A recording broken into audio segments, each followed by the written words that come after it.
welcome you to the big story at this time.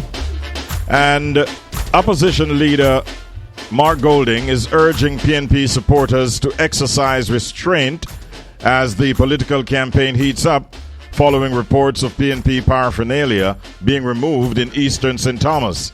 Videos on social media show men taking down PNP branding, which has in fact been widely condemned.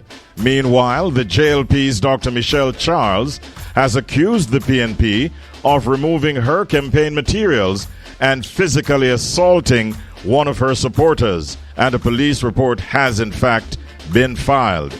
This morning we have a representative of the Jamaica Labour Party and a representative of the People's National Party in the big story, and we'll dissect this issue right now. We first of all say welcome to Senator Marlon Morgan, a member of the JLP Communications Task Force. It's been a minute, Marlon. How are you doing this morning? Hi, good morning, Richard B. I'm good, and I trust you are well. And let me say good morning to our listeners as well, and to my fellow panelists, Mr. Bell. All right. Thank you very much, Marlon. We are also welcoming, as was indicated by Marlon, a man who is active in the politics from the People's National Party. We welcome Colin Bell. Good morning, Colin Bell. How are you doing today, Colin? Richard, I'm blessed. Morning to you. Morning to all your listeners around the world. Marlon, morning. Good morning. All right. We have gotten to a point where the tensions are getting higher than they were a week or two ago. It's a little uncomfortable for many of us. How are you seeing it at this point, Marlon? Let's start with you.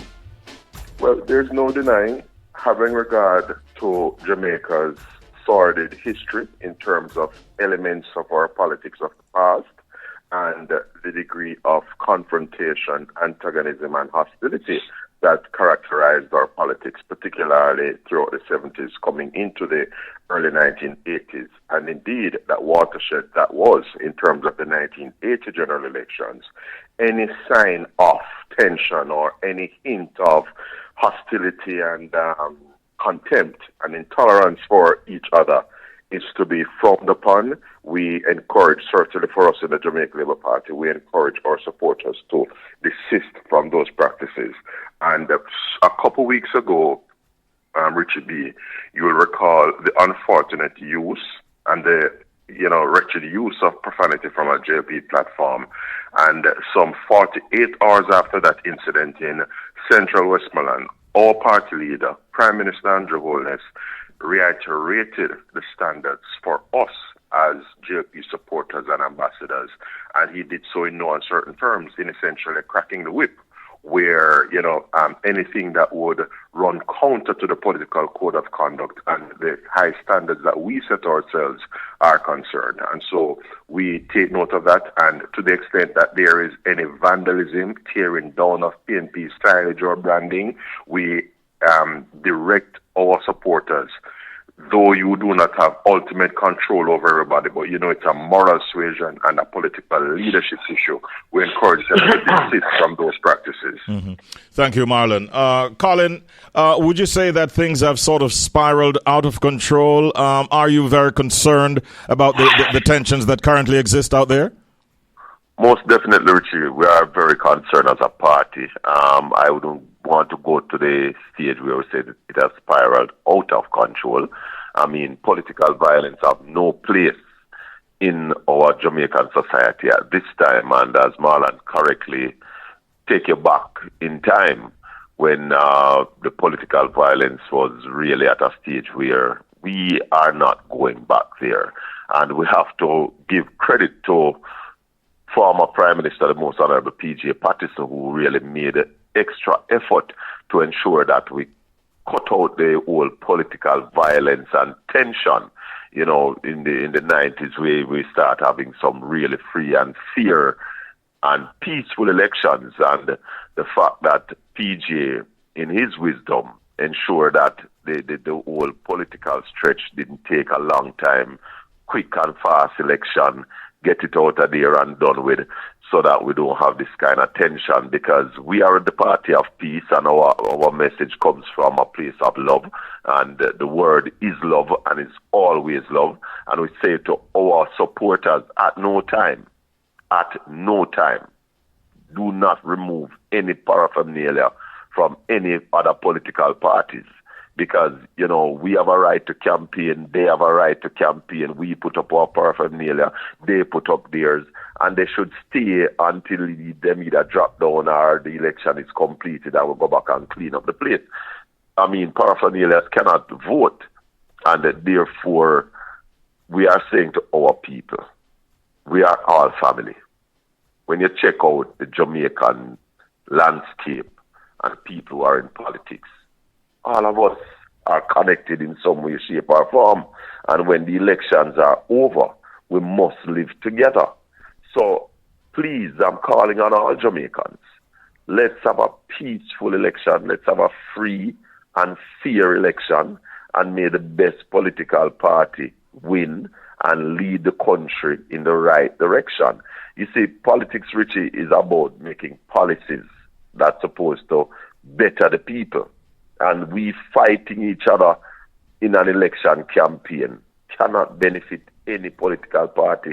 And I am asking the Lord Jesus Christ to bless this campaign and ensure that we don't lose one life to political violence. Yes, we endorse that indeed, Colin. But when we look at it, the reports have been coming in. We've been seeing them in the media, Marlon. Is it fair to say that the other side are the aggressors, or how do you read into what is going on right now? Well, to be very clear, for every alleged incidence of provocation or paraphernalia removal or destruction that one side can point to, Richie B, the other side can point to one. So I'm not here on this program to engage in the usual finger pointing, blame throwing, and tit for tat. Mm-hmm. The truth of the matter is that, as Colin pointed out earlier, this practice of intolerance and vandalism is something to abhor. It is to be discontinued, and certainly where we stand in the JLP, we direct our supporters and enthusiasts to exercise restraint and to conduct the politicking in the desired ways. Now, one of the challenges we have at present, though, is that at moments and junctures such as this, you may hear political operatives and leaders imploring persons to operate in certain ways, in the desired ways. But in other instances, some of their utterances contradict and conflict with that. Just 12 or so minutes ago, Craig Oates shared something to his Facebook page. This is a former PNP supporter who has now seen the light and is now a JLP supporter. He shared something to his Facebook page a while ago that I just fortuitously came across and elected to share it to my Facebook page as well. This was Opposition Leader Mark Golding speaking some months ago at a PNP meeting, and the direct quote here is this: all PNP, any little issues, any little friction, just allow that man until we win the election. If you want to take it up after that, me no business. That's a direct quote from Opposition Leader Mark Golding. And the simple point we're making here is that when people like Dayton Campbell take to a political platform, as he did over in Darlington, Westmoreland some weeks ago, and say, when they go low, I go lower. You're using your platform and abusing your position of leadership to direct people in the wrong way, or indeed misdirect people. And we cannot countenance that in the politics. We have to rise above that, which is why in the JLP, we denounce the utterance of Miranda Wellington, who spoke about if a war. We denounce Mark Golding's utterance in Thompson Town, Carolina, some months ago, or a couple of years ago, where he implored PNP supporters to get wicked on them when he was really, speaking of labor rights. We want cool heads to prevail, level heads to prevail, and the leaders must take responsibility and take action as well, as we saw the Prime Minister did a couple of weeks ago when he reiterated the standards for us as JLP supporters, operatives, and ambassadors.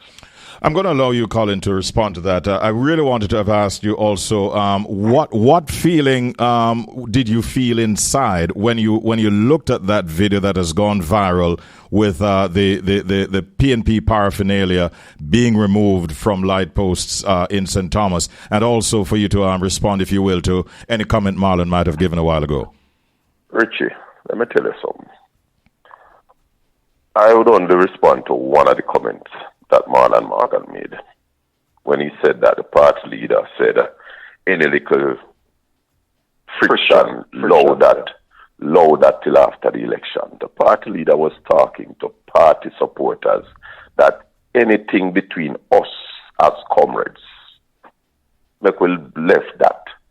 So I am not here for the pointing fingers. And I think Marlon said that, but immediately after I said that, he starts pointing fingers. Richie, we are asking Jamaicans for a peaceful elections.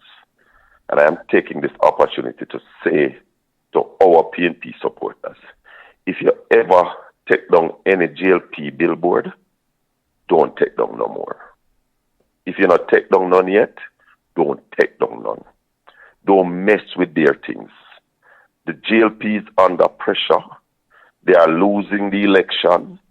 They are seeing Jamaican people walking away from them, so they are desperate. They are trying to hang on to power at all cost. And you see that by the fact that they are stretching out the election down to the wire. A party only do that when they are on the losing end, and none of their mechanism to see where they are in the election is showing them in a favorable light. So that's why they are desperate. That's why they are saying the things that they are doing and trying to stir up. I heard Mr. Vaz in Buff Day Sunday night saying that they are getting the third term at any cost.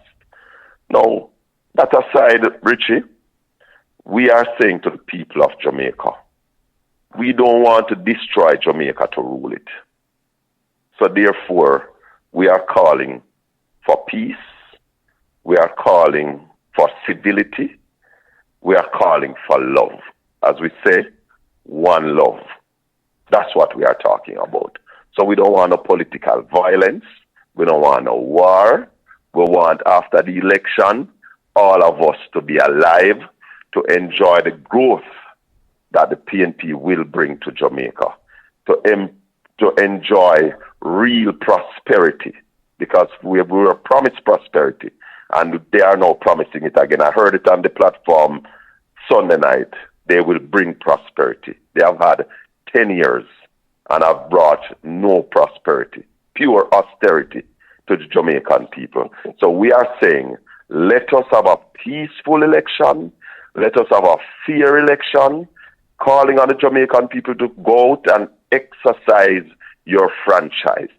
Listen to the speeches, listen to the plans, and choose Jamaica. Choose Jamaica.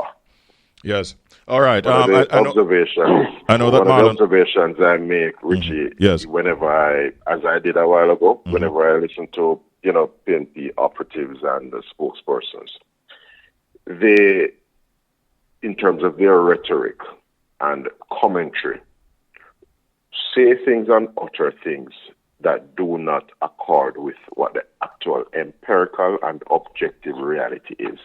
You heard Mr. Bell just now indicating in no uncertain terms that there has only been austerity and there has been no prosperity.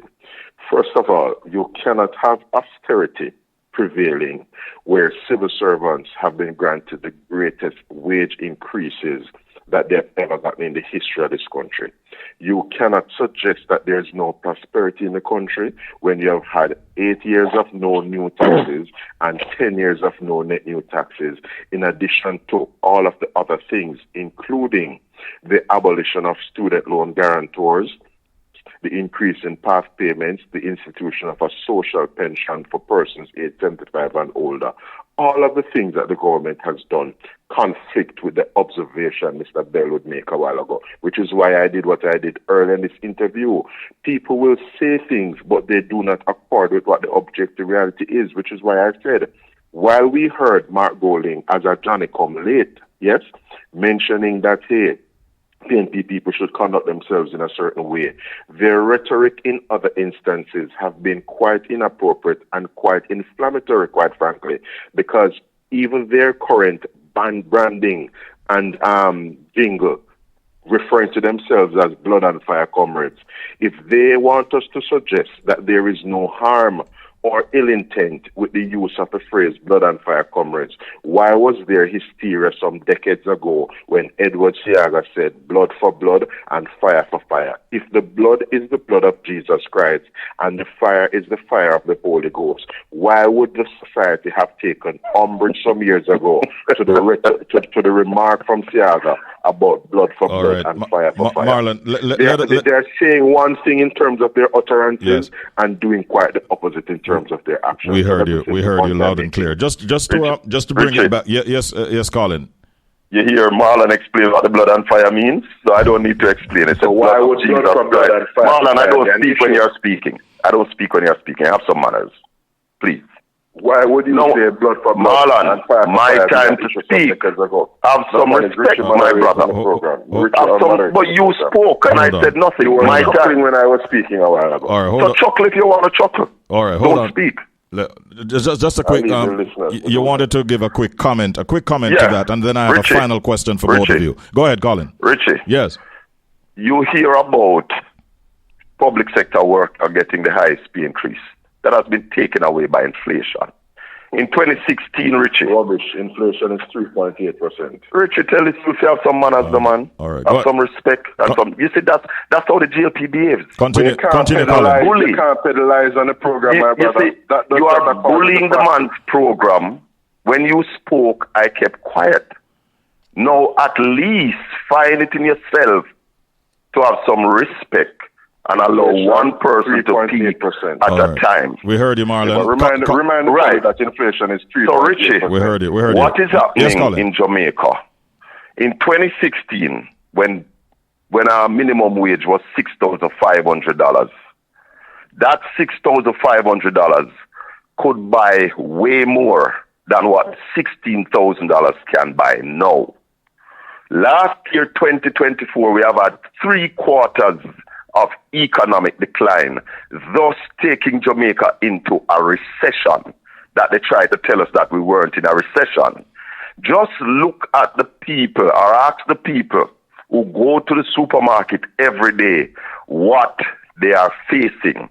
And if everything was so good and fine, why is the government offering civil servants 0% increase in the first year of a 4-year agreement and 2.5% each year after that? All right. Richie. All right. The government of Jamaica has failed to deliver anything that looks like prosperity.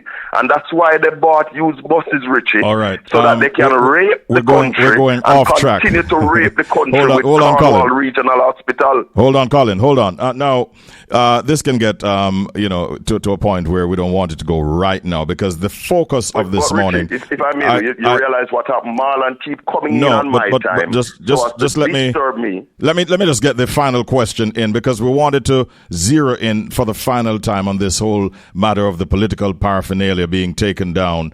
Marlon, are you prepared to say or to indicate the kinds of strategies that you as at the JLP will employ to address and or resolve the tensions that are related to campaign activities going forward? Well, it behooves any responsible and sober political party and leadership so to do. And as I said earlier in this interview, Richie, whereas some people may be reacting to what is happening at present, for us in the JLP, we were quite proactive insofar as the Prime Minister's directive. Richard, are you hearing me? I'm hearing you loud and clear. Very well. I suspect something might happen with Mr. Bell tonight. You may want to check it out. He might be on. I'm here. I'm all right. He's there. Well. Yeah, man. So the strategies, yes. We were proactive. A few weeks ago, the Prime Minister wrote and reiterated, impressed upon us and our information and position cascade in the JLP in that when our respective leaders across the 63 constituencies receive the directive, as it were, and the position of the party leadership, as was the case a few weeks ago, that is to cascade to our members. And of course, as we know, some persons may be wayward, and over-exuberant, and we're just imploring those persons to desist from engaging in any provocative action that may cause hostilities to foment and manifest itself in the ways we saw in the past. We do not want to go back there, and we are talking the talk and walking the talk as well, not just talking the talk as others are in the business of doing. Thank you, Marlon. Colin, strategies by the PNP to address this matter and resolve tensions related to campaign activities. Any that you care to mention at this point? Richie, we have been on a serious social media and soon to ramp up mainstream media campaign to get our message across to the people of Jamaica. So we are not engaging in this paraphernalia war that the GLP is trying to bring to us. I mean, we heard Michelle Charles in Eastern St. Thomas saying that she can guarantee the safety of the PNP paraphernalia. So we are going to leave that to them to do while we ensure that we get the message to the people of Jamaica, the message to grow the Jamaican economy, to cut the food importation bill by 25% in our first year, to build 50,000 affordable houses for the people of Jamaica, to ensure that our culture and creative practitioners get access to a $1 billion fund, because the culture and the creative industry we're out is of what time. we're going to use to bring some real foreign exchange to the country, because the country is short on foreign exchange. Every day we're floating a ban. Last year the government spent Colin, we're out of time. We're out of time. In all honesty, we extended it. We just wanted to keep the focus on the matters to do with the paraphernalia. But I thank you both. We'll finish with that, Richard. Yeah. No worries. The GLP, them win that. All right. Take that. Okay. We heard you. We heard Marlon. We thank you both for the conversation this morning, and I wish you both all the best. Thank you. Thank you, gentlemen. Have a good day.